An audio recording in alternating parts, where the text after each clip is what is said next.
स्वागत है आपका आज के एपिसोड में। चलिए शुरुआत करते हैं पिछले अभ्यास प्रश्न से। ईसीडीएनए से संबंधित निम्नलिखित कथनों पर विचार कीजिए। 1. यह तब बनता है जब डीएनए के कुछ हिस्से गुणसूत्रों से अलग हो जाते हैं। 2. यह सामान्यतः कैंसर कोशिकाओं में पाया जाता है। 3. यह ऑन्कोजीन की कई प्रतियां हो सकती हैं। उपर्युक्त कथनों में से कितने सही हैं? ए केवल 1, बी केवल 2, सी सभी 3, डी कोई भी नहीं। इस प्रश्न का सही उत्तर है विकल्प सी सभी 3। चलिए देखते हैं इसके विश्लेषण को। एक्स्ट्रा क्रोमोसोमल डीएनए यानी ईसीडीएनए तब बनता है जब डीएनए के खंड गुणसूत्रों से अलग हो जाते हैं, जो अक्सर क्रोमोथ्रिप्सिस या डीएनए प्रतिकृति में त्रुटियों के कारण होता है। अतः कथन 1 सही है। पारंपरिक गुणसूत्रीय डीएनए के विपरीत ईसीडीएनए नाभिक के भीतर स्वतंत्र रूप से मौजूद रहता है तथा वृत्ताकार संरचनाओं में जीनों को समूहीकृत कर सकता है। यह आमतौर पर कैंसर कोशिकाओं में पाया जाता है, जहां यह ट्यूमर के विकास, अनुकूलनशीलता और उपचारों के प्रति प्रतिरोध में महत्वपूर्ण भूमिका निभाता है। अतः कथन 2 सही है। इसकी अनूठी विशेषताओं में से एक ऑन्कोजीन की कई प्रतियां हो सकती हैं, जो कैंसर के विकास को बढ़ावा देने वाले जीन हैं। अतः कथन 3 सही है। ये विशेषताएं ईसीडीएनए को कैंसर कोशिकाओं के आनुवांशिक विविधता और लचीलेपन में एक प्रमुख योगदानकर्ता बनाती हैं। अतः तीनों कथन सही है।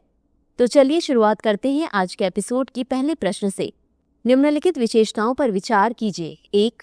वर्ष 1930 में दांडी मार्च के दौरान उन्होंने मद्रास प्रांत में तिरुचि से वेदारण्यम तक नमक मार्च का नेतृत्व किया।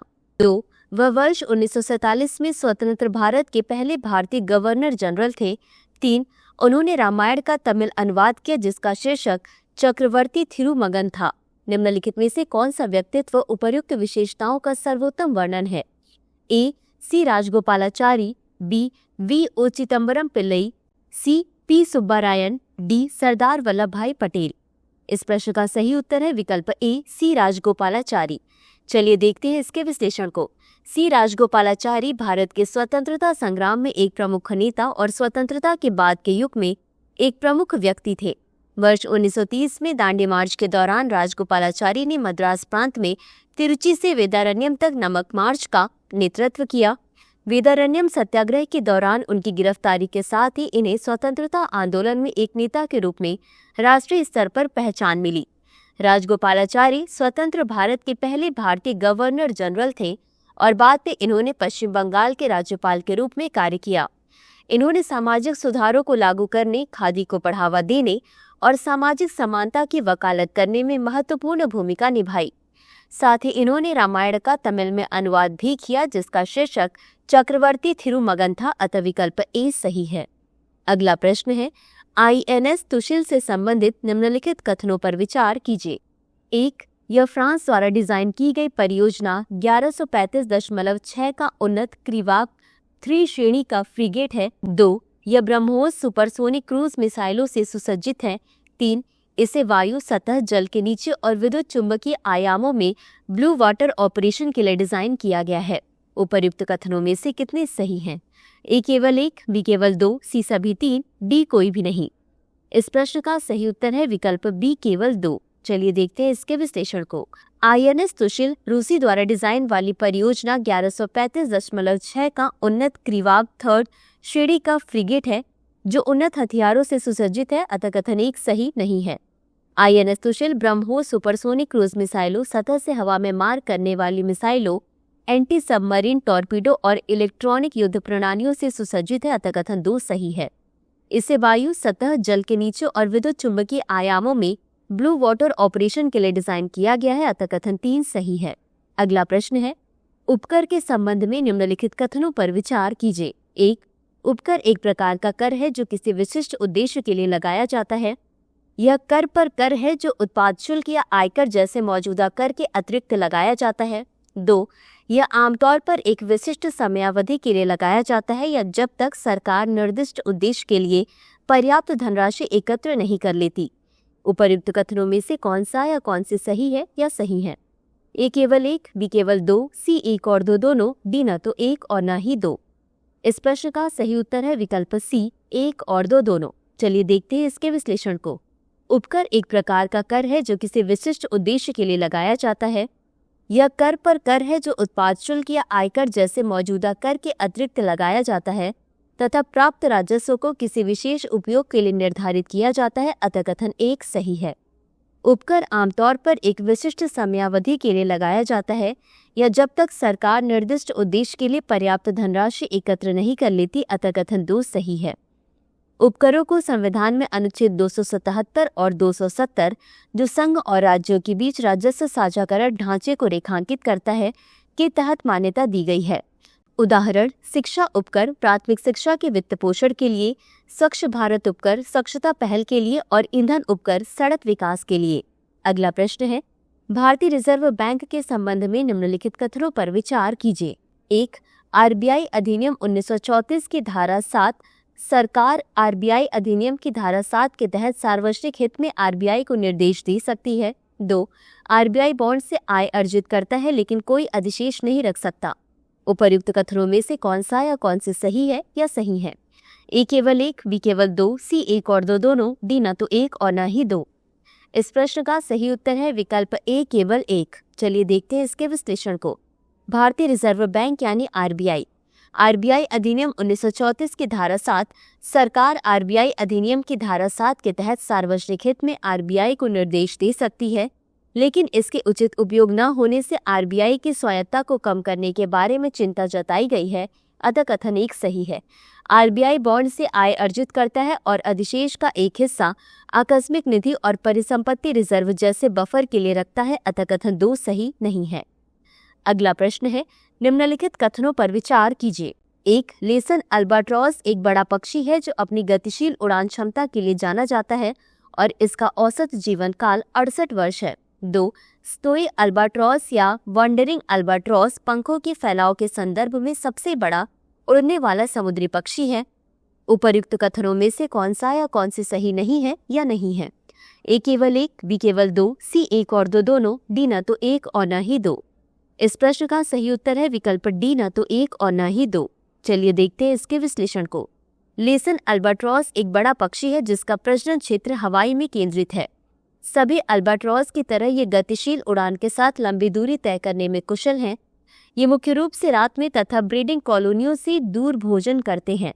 साथ ही national oceanic and atmospheric administration के अनुसार लेसन अल्बाट्रॉस का औसत जीवन काल आमतौर पर लगभग 68 वर्ष होता है, अतः कथन 1 सही है। स्टोई अल्बाट्रॉस या वंडरिंग अल्बाट्रॉस पंखों के फैलाव के संदर्भ में सबसे बड़ा उड़ने वाला पक्षी है। IUCN रेड लिस्ट में संरक्षण की स्थिति संवेदनशील है, अतः कथन 2 सही है। अगला प्रश्न है, भारत के उपराष्ट्रपति के संबंध में निम्नलिखित कथनों पर विचार कीजिए। 1. अनुच्छेद 63 में प्रावधान है कि भारत का एक उपराष्ट्रपति होगा। 2. उपराष्ट्रपति का चुनाव केवल राज्यसभा के सदस्यों वाले निर्वाचक मंडल द्वारा किया जाता है। 3. अनुच्छेद 324 संसद को भारत के उपराष्ट्रपति के पद के लिए चुनावों के संचालन की देखरेख का अधिकार देता है। उपर्युक्त में से कितने कथन सही है या सही है? ए केवल 1, बी केवल 2, सी सभी 3, डी कोई भी नहीं। इस प्रश्न का सही उत्तर है विकल्प ए केवल 1। चलिए देखते हैं इसके विश्लेषण को। भारत के उपराष्ट्रपति। अनुच्छेद 63 में प्रावधान है कि भारत का एक उपराष्ट्रपति होगा, अतः कथन 1 सही है। अनुच्छेद 66 के अनुसार उपराष्ट्रपति का चुनाव संसद के दोनों सदनों के सदस्यों के एक निर्वाचक मंडल द्वारा अनुपातिक प्रतिनिधित्व प्रणाली के माध्यम से एकल संक्रमणीय वोट के माध्यम से किया जाता है, अतः कथन 2 सही नहीं है। अनुच्छेद 324 के अनुसार चुनावों का अधीक्षण भारत के चुनाव आयोग को सौंपा गया है, संसद को नहीं, अतः कथन 3 सही नहीं है। अगला प्रश्न है, नेक्स्ट जनरेशन लॉन्च व्हीकल यानी NGLV के संबंध में निम्नलिखित कथनों पर विचार कीजिए। 1. Geosynchronous satellite launch vehicle mark 3 की तुलना में इसकी पेलोड क्षमता वर्तमान में 3 गुना अधिक होगी। 2.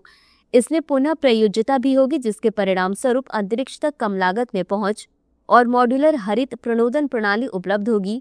3. यह परियोजना क्षमता और सामर्थ्य के मामले में भारतीय अंतरिक्ष पारिस्थितिकी तंत्र को बढ़ावा देगी। उपर्युक्त में से कितने कथन सही नहीं है या नहीं है? ए केवल 1, बी केवल 2, सी सभी 3, डी कोई भी नहीं। इस प्रश्न का सही उत्तर है विकल्प डी कोई भी नहीं। चलिए देखते हैं इसके विश्लेषण को। नेक्स्ट जनरेशन लॉन्च व्हीकल यानी NGLV इसमें geosynchronous satellite launch vehicle mark 3 की तुलना में वर्तमान पेलोड क्षमता 3 गुना और लागत 1.5 गुना होगी, अतः कथन 1 सही है। इसमें पुनः प्रयोज्यता भी होगी, जिसके परिणाम स्वरूप अंतरिक्ष तक कम लागत में पहुंच और मॉड्यूलर ग्रीन प्रोपल्शन सिस्टम उपलब्ध होंगे, अतः कथन 2 सही है। यह परियोजना क्षमता और सामर्थ्य के मामले में भारतीय अंतरिक्ष पारिस्थितिकी तंत्र को बढ़ावा देगी, अतः कथन 3 सही है। अगला प्रश्न है, ऑप्ट आउट नीति के संबंध में निम्नलिखित कथनों पर विचार कीजिए। 1. ऑप्ट आउट नीति वेबसाइटों को उनके पाठ की AI स्कैनर्स द्वारा स्वचालित उपयोग से ऑप्ट आउट करने की अनुमति देती है। 2. यह वैज्ञानिक अनुसंधान हेतु टेक्स्ट और डेटा माइनिंग यानी TDM के लिए उचित उपयोग सिद्धांतों और अपवादों पर कार्य करता है। उपर्युक्त कथनों में से कौन सा या कौन से सही है या सही है? A केवल 1, B केवल 2, C 1 और 2 दोनों, D न तो 1 और न ही 2। इस प्रश्न का सही उत्तर है विकल्प C 1 और 2 दोनों। चलिए देखते हैं इसके विश्लेषण को। ऑप्ट आउट नीति। ऑप्ट आउट नीति वेबसाइटों को उनके टेक्स्ट के AI स्कैनर के स्वचालित उपयोग से ऑप्ट आउट करने की अनुमति देती है, अतः कथन 1 सही है। यह वैज्ञानिक अनुसंधान हेतु टेक्स्ट और डेटा माइनिंग के लिए उचित उपयोग सिद्धांतों और अपवादों पर कार्य करता है, अतः कथन 2 सही है। उचित उपयोग एक कानूनी सिद्धांत है जो कॉपीराइट सामग्री के स्वामी की अनुमति के बिना सीमित उपयोग की अनुमति देता है, जो उपयोग के उद्देश्य और प्रकृति, कॉपीराइट कार्य के प्रकार, उपयोग किए गए भाग तथा कॉपीराइट कार्य के बाजार पर इसके प्रभाव पर निर्भर करता है। अगला प्रश्न है, भारतीय रिजर्व बैंक के संदर्भ में निम्नलिखित कथनों पर विचार कीजिए। 1. यह आर्थिक स्थिरता सुनिश्चित करने के लिए सरकारी ऋण, विदेशी मुद्रा और वित्तीय क्षेत्र का प्रबंधन करता है। 2.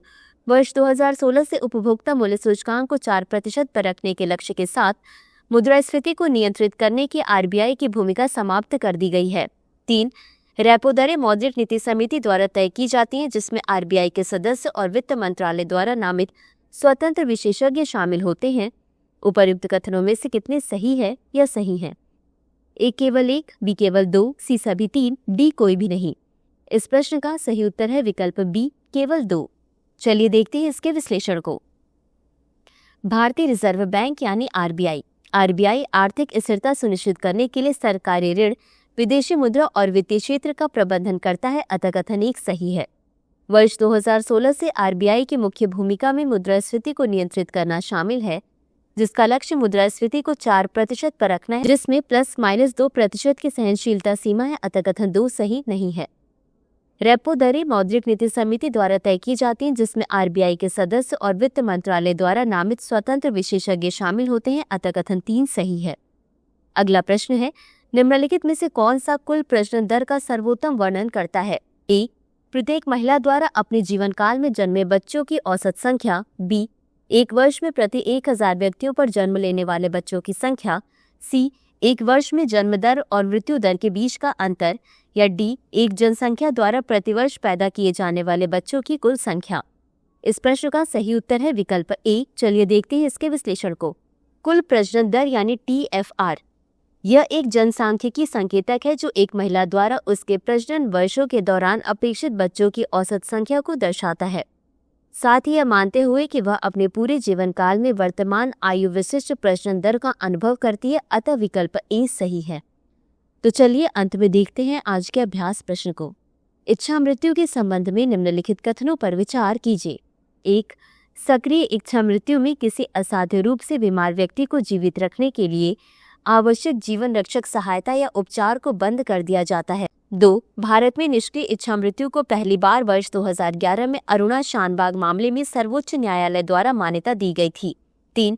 सर्वोच्च न्यायालय ने वर्ष 2018 में माना कि सम्मान के साथ मरने का अधिकार भारत के संविधान के अनुच्छेद 21 का हिस्सा है। उपर्युक्त कथनों में से कौन सा या कौन सी सही है या सही है? A केवल 1 और 2, B केवल 2 और 3, C केवल 1 और 3, D 1, 2 और 3। इस प्रश्न का उत्तर कमेंट बॉक्स में जरूर दें। आज के लिए बस इतना ही। धन्यवाद।